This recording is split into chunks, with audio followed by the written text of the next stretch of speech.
Have you ever made a bucket list and then realized that half the things on the list don't matter to you anymore? As we get older, we start to prioritize things differently. And what we dreamed about in our 20s and our 30s is not necessarily what we want anymore when we're in our 50s. We start thinking less about what we were supposed to accomplish or want to accomplish, and more about how we want to spend the years that we have ahead. And usually that means who are the people that we want to focus on and spend time with? What experiences do we still want to have in our remaining years? And what do we want to do that we said we were going to put off for someday? In today's video, I'm going to talk to you about how you can create a bucket list that actually matters. A bucket list that goes beyond expensive vacations and big adventures. We'll talk about all of the things that you've wanted to try, the experiences that you've wanted to have, the people that maybe you've want to spend more time with, and also the things that you've been putting off that maybe you're not brave enough to try. Because I don't think that our bucket list should be about things that we want to do before we die. It should be about things that we want to do and try while we're living. So if you're in midlife and you're wondering how this next chapter is going to look, grab a piece of paper, grab a pen. Let's create a bucket list of the life that you want to live and all of the activities and things that are now going to be the priority moving forward. Today, I'm going to talk about 7 things that you should consider when you're creating your bucket list. And if you wait until the end, I'm going to share my simple formula that you can screenshot so that you too can get started on writing out that bucket list. And the sooner you start creating that list, the sooner that you can start checking those things off. Now, make sure that you're writing all of this down. And as I said, I'm going to share the formula at the end so you can screenshot it. But number one, and probably the most important thing to remember, is don't create a bucket list for someone in their 20s and 30s. Create your list where you are at this point in life, because things change, and what we wanted in our 20s and 30s and what we're actually capable of now that we're in our 50s, these are two different things. And maybe in your 20s and 30s, you wanted the big fancy house, the fancy car, traveling. But as we get older, our priorities change. And maybe now you're looking more at, time with certain people, peace and tranquility, quiet time alone. You're looking for experiences. You're looking for just simplicity. It could be just simple things, more time with the people that you love, less stress, and that's probably the biggest thing, and more travel that actually is meaningful. Not this running all over the place, going on every tour, going crazy, putting in 50,000 steps. More meaningful travel and day trips. If you're new here, hi, I'm Lori. This is Ever After 50.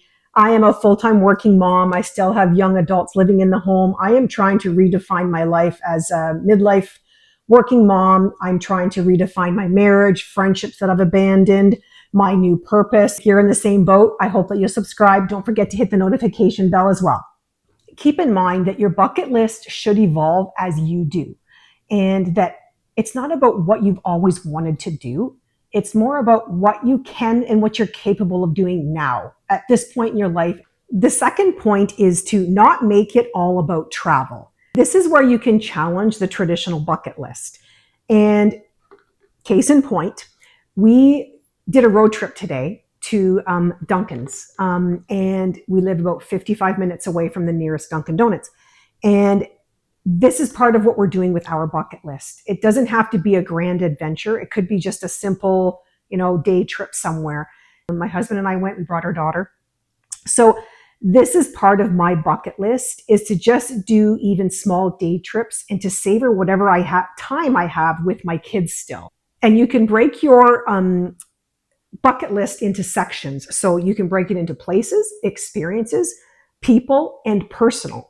And in those 4 categories, put things in there that actually have meaning and go against the typical bucket list. For places, it could be that you want to take a solo trip. And that's something that I've done many times. I'll share a video here about why I think it's important to still take the trip even though you don't have anyone to go with you. Go outside of your usual comfort zone and, take that solo trip. Or it's maybe that there is one place that you've always dreamed about going, put that on your list. Or take a trip where you go and explore your family heritage, where the generations of family have come from. So make the trips meaningful. The next point is about experiences. And as I've gotten older, more and more, this is what I'm spending my time and money on. I'm not buying things as much. And, it could be that you've always wanted to see an artist, go see them in concert. You've wanted to take, a pottery class. You want to go somewhere that you've never been, go explore, even just go to a small town. And part of it is just tapping into that creativity and curiosity that you've always had. The third point is about relationships, and that could be, adding things into your bucket list. And I find even with us, we have to schedule time here at home, and that's part of it. Scheduling time, with that special family member. In our case, it's our kids. They're getting older. Their time at home is getting limited. Scheduling time to spend with them, or if it's an aging parent, or if it's an old friend that you haven't seen for years. Add these things into your bucket list so that you know you're going to do it. The fourth point is about personal, and that could be so many things. It can be, taking those music lessons that you've always wanted to take, going on an art adventure that you've maybe always wanted to try. Take those classes, try something new, go to a new place, something that enriches you. And it doesn't have to be with your family, with a friend. It's something that fills your own bucket and your own soul and enriches your day to day. The third point is to create a before I die list and another list of while I'm living. Because some things are very grand, and those are the things that you want to do before you die.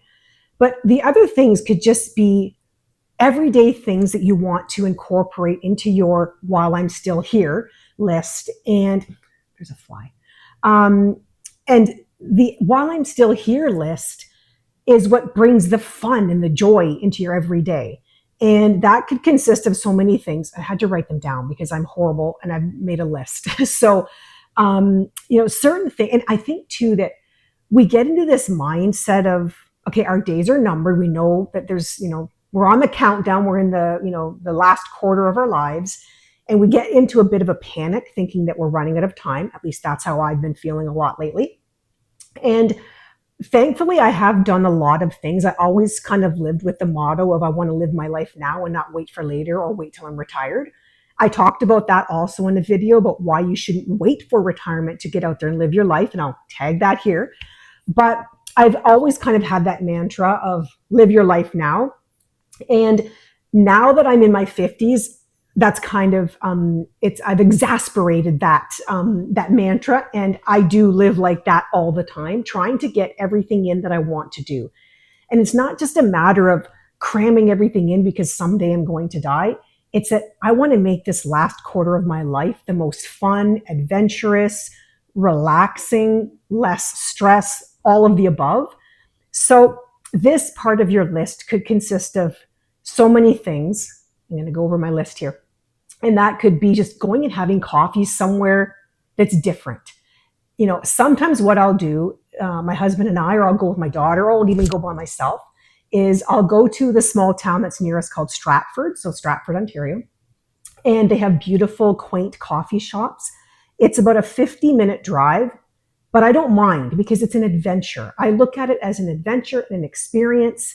And we go for coffee, we come back. It's a beautiful little town. Go to the beach at night and go watch the sunset. I like to do that as well. Grab a book, take your chair, sit there, read your book, watch the sun go down. Go out for dinner, take yourself out for dinner. And I don't often go out and eat alone, but I don't mind doing that. And that's the thing too, is that you have to be really comfortable. And I keep repeating this over and over again in a lot of my videos. Another one I'll tag here, why it's so important to be comfortable doing things alone, because you can't always be looking to others to fill a void that you're missing.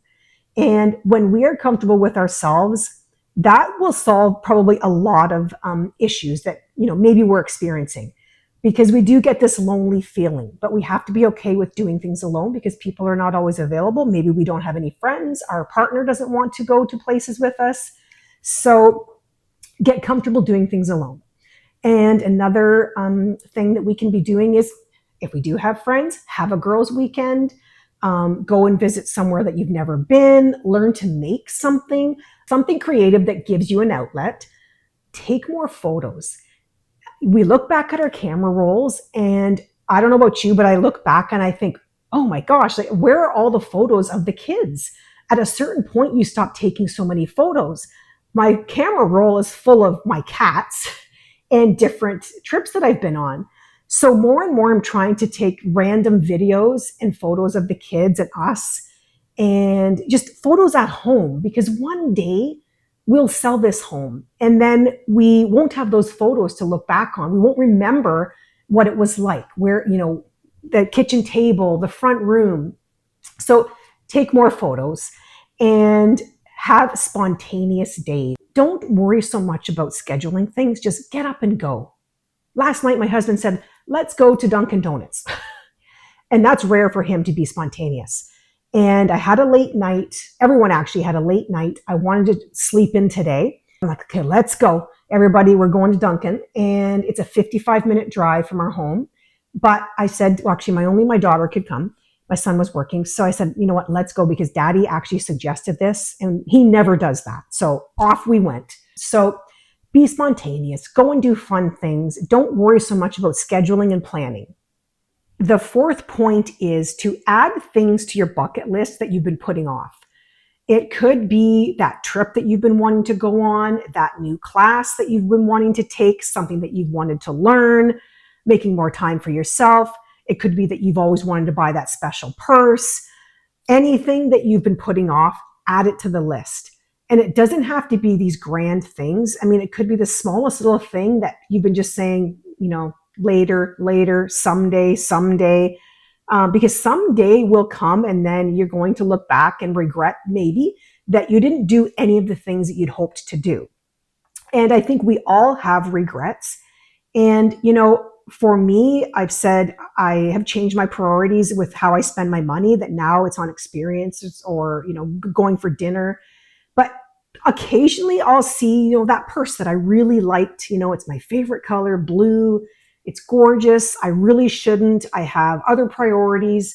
But I think if we're responsible and, we don't have to have every single thing that we've ever wanted.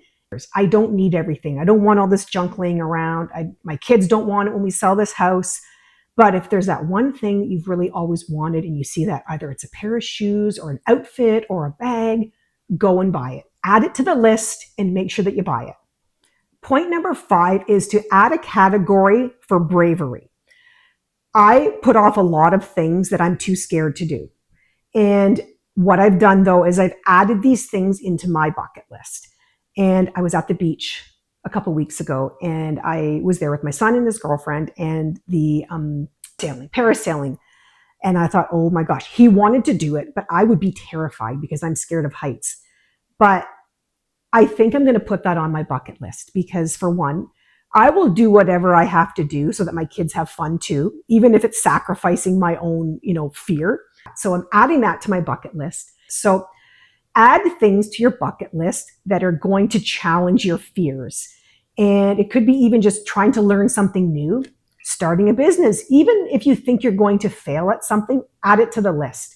It's putting yourself outside of your comfort zone, challenging your norm, and trying to push past whatever fears that you have. Point number 6 is to create a who do I want to become list. And that could be, who do I want to be within the next 10 years or the next 20 years or the next 30 years? And it could be something very simple as, I want to be more adventurous. I want to be creative. I want to be more independent. I want to speak up for myself more. I want to be better at doing presentations. I want to be a better listener. I want to be more financially secure. I want to be more connected to family and friends. I want to be willing to say yes and no. We can create whatever experiences to support who we want to become.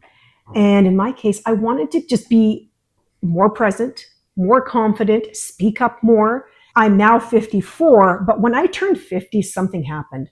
Some light bulbs went off, and I decided that it was finally time to make a lot of changes in my life. I worked on the inside just as much as I worked on the outside. So I feel like now that I'm in my 50s, I've honestly become the most confident that I've ever been.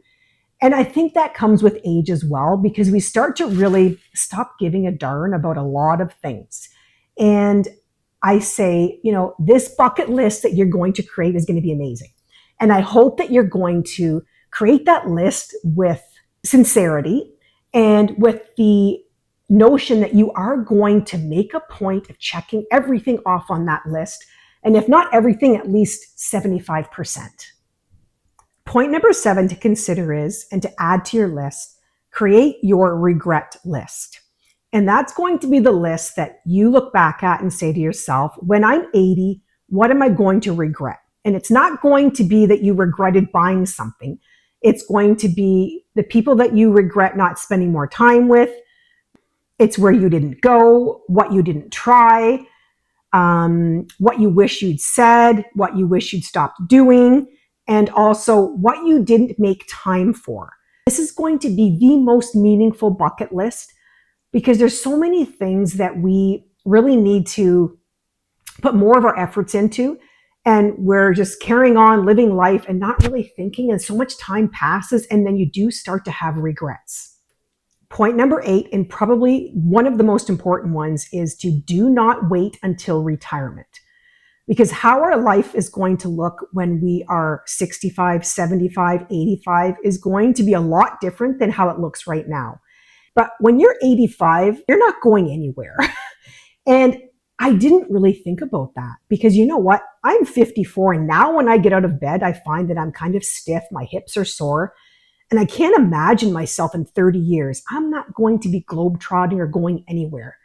So don't wait until retirement. Don't wait until you're 65, 75, 85 to start living your bucket list.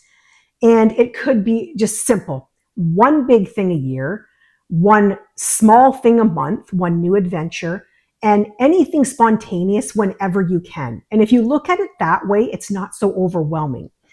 And as you start crossing things off that list, it feels so good to feel that you are doing all the things that you had hoped to do and the life that you wanted to create for yourself.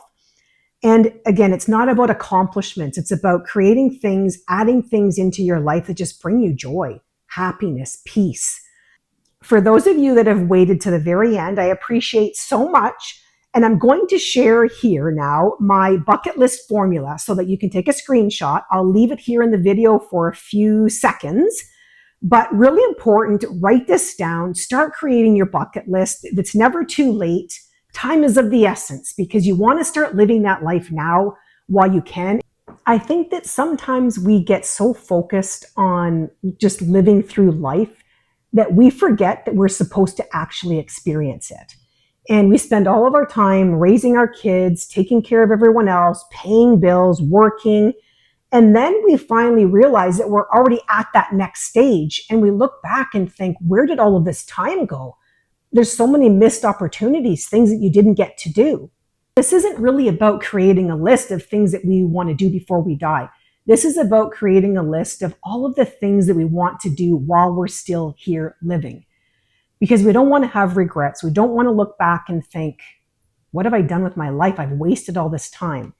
This is our final chapter. Let's all make it a good one. And I hope that you're all going to create your bucket lists and start working on them. And I would love to hear what's on your bucket list and also where you're from. If you have anything to share in the comments, I appreciate you so much. Thank you for making it to the very end. I hope that you've subscribed, and I hope that I've provided some value for you. And until next time, bye for now.